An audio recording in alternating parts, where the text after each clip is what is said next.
Hello guys, selamat datang ke channel Jugador TV. Dalam video kali ini kita akan analisis perlawanan di antara dua seteru tradisi di England, iaitu Manchester United dan Liverpool. Perlawanan ini dijadualkan semula akibat protes penyokong United terhadap pemilik kelab keluarga Glazer. Liverpool bertanda ke Manchester dengan sedar mereka perlukan kemenangan untuk menghidupkan peluang bagi top 4. Dengan Manchester City sudah dinobatkan sebagai juara, United bermain untuk mengunci tempat di tangga kedua Liga. Tetapi motivasi terbesar United ialah untuk menggagalkan cita-cita Liverpool untuk mendapatkan tempat di Liga Juara-Juara. Sama seperti menentang Leicester City, jurulatih Manchester United, Ole Gunnar Solskjaer, membuat 10 pertukaran sekali lagi.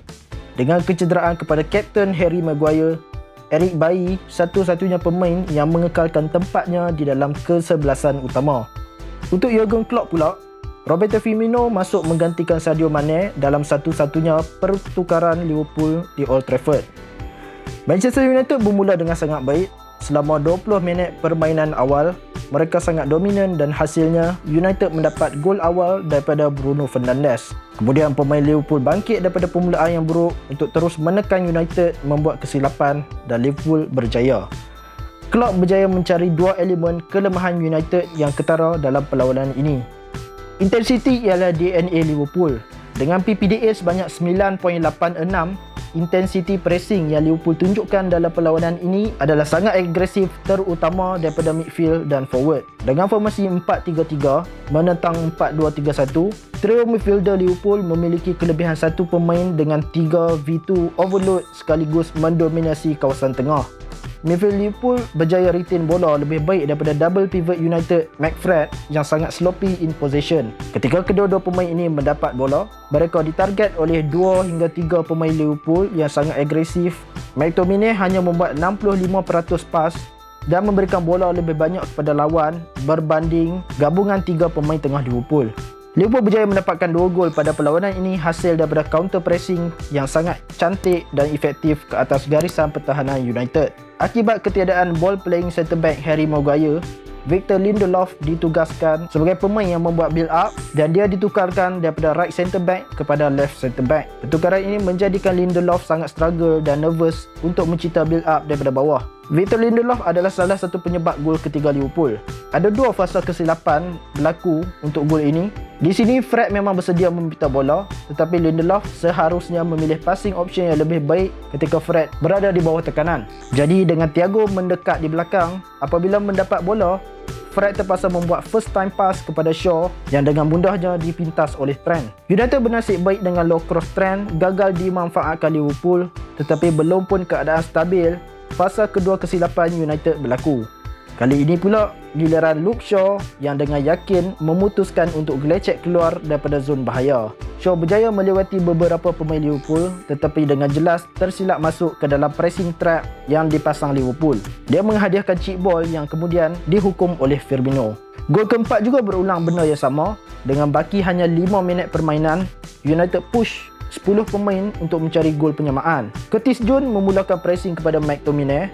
McTominay pas kepada Matic yang sama seperti Luke Shaw menggelecek ke dalam pressing trap Liverpool.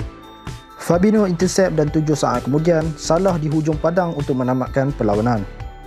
Masalah United dengan set piece bukanlah benda yang baru. 33% gol yang United bolos musim ini ialah daripada situasi set piece dengan nisbah yang tertinggi dalam Liga. Dengan 31% musim lepas, set piece kekal jadi kelemahan skuad Ole sehinggalah sekarang. Cara United bertahan daripada set piece amat bermasalah. Sebagai contoh untuk gol penyamaan Liverpool, apabila bola jatuh di depan pemain United, 3 pemain United di edge of the box tidak mengambil peduli di mana bola itu mungkin akan berakhir. Sebaliknya, Scott McTominay secara santai menjauhkan diri sementara Bruno Fernandes dan Fred melepaskan tanggungjawab dan hanya ball watching. Terdapat ruang di dalam kotak yang tidak terisi, jadi Nat Phillips berpeluang untuk berlari ke dalamnya. Pergerakan Phillips straight ke arah Fernandes dan Fred yang masih ball watching. Oleh itu, Phillips berjaya mendapatkan postur badan untuk shoot dan bola itu dikuis oleh Diogo Jota.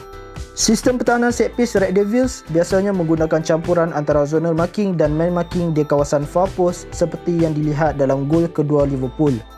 Paul Pogba yang juga bertanggungjawab memberikan silly foul at the first place diarah mengawasi Roberto Firmino. Situasi masih terkawal pada ketika ini. Kemudian Andy Robertson memberi isyarat yang ditujukan kepada Firmino. Perhatikan bagaimana striker Brazil ini dengan diam-diam menjauhkan diri beberapa langkah daripada dimarking tanpa menarik perhatian Pogba. Hantaran Trent ditujukan ke kawasan far post di mana Firmino menunggu untuk menanduk dengan Pogba berakhir di lantai.